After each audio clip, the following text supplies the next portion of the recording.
아무래도 연필이나 뭐 수성 사인펜으로 쓴 것보다는 이건 유성이라서 지우는 방식 자체가 조금 더 어렵긴 한데 제가 오늘 안에 이 작업은 마무리하고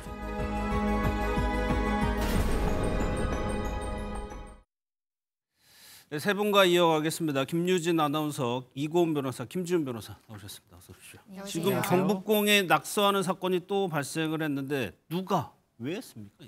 일단 어제 아침 8시쯤에 광화문 석측에 낙서를 하던 70대 남성이 붙잡혔습니다. 당시 근무를 하던 근무자가 이 낙서하는 모습을 보고 곧바로 상황실에 보고를 하면서 경찰에 인계될 수 있었는데요. 이 남성은 강서구에 사는 79세 남성으로 확인이 됐고요.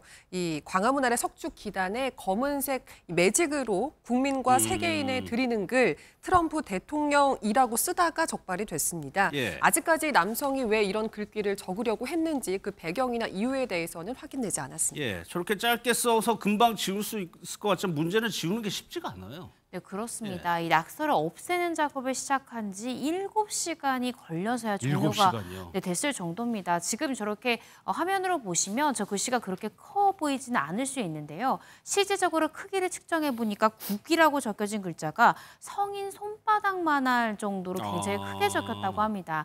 또 유성 매직을 활용을 해서 이게 단순히 지우는 작업뿐만 아니라 이 유물 보존 처리 전문가가 무려 5명에서 6명까지 투입이 됐다고 하고요.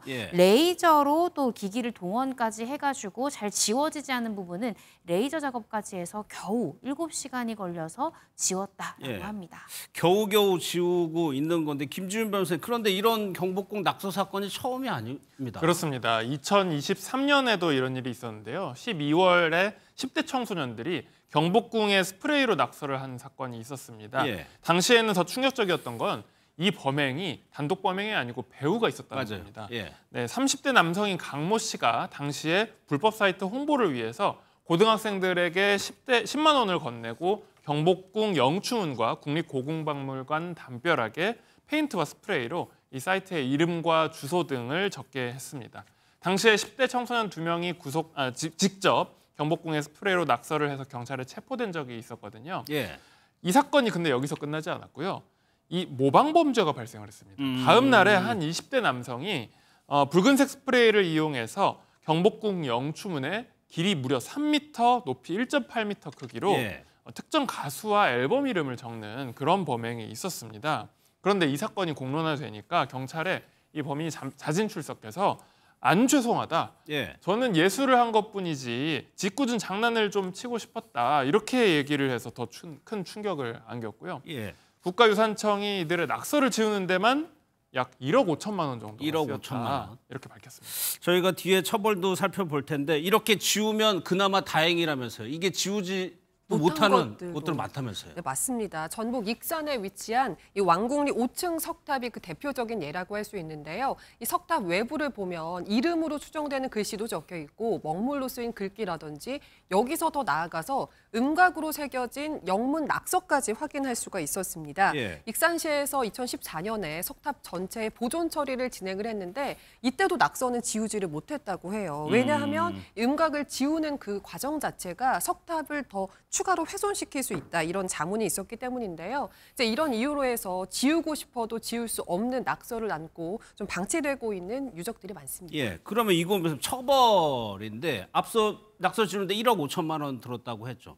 처벌과 이런 비용을 좀 물을 수는 없는지 이건 어떻게 됩니까? 네, 형사처벌이 될 수 있고요. 복구 비용까지 부담할 수밖에 없는 그런 상황에 처할 것 같습니다. 형사처벌 같은 경우에 문화유산 관련 법에 따라서요. 국가 지정 문화재를 손상시킨 경우에는 3년 이상의 유기징역형에 처하도록 굉장히 그 처벌 수위가 높습니다. 뿐만 아니라 이 관련된 법에 따라서 행위자에게 원상복구 명령 내릴 수 있고요. 또 복구에 필요한 비용까지 청구할 수 있기 때문에 민사적으로도 복구 비용이라는 비용 배상의 책임도 질 수 있고 형사처벌까지 되기 때문에 전과까지 생길 수 있는 그런 상황입니다. 그러면 김준호 변호사, 앞서 그 70대 남성 트럼프 대통령이라고 적었던 사람은 어떻게 될까요? 이게 이제 뭐 법정형 자체는 굉장히 높게 규정이 돼 있는데 사실 이제 이 고령의 나이가 참작될 여지도 있겠고요. 물론 이제 죄질이 안 좋게 판단될 수는 있겠습니다. 다만 이제 뭐 만약에 유리한 양형으로 참작이 된다라고 하면 고령의 뭐 나이라든지 아니면 스프레이가 아닌 매직을 사용해서 상대적으로 지워질 가능성이 더 크다든지 이런 점들을 감경 요소로 된다고 하면 실제로는 뭐 벌금 수준이나 혹은 이제 심하더라도 집행유예 정도로 이렇게 실형이 나올 가능성이 크지는 않다고 판단이 됩니다. 알겠습니다.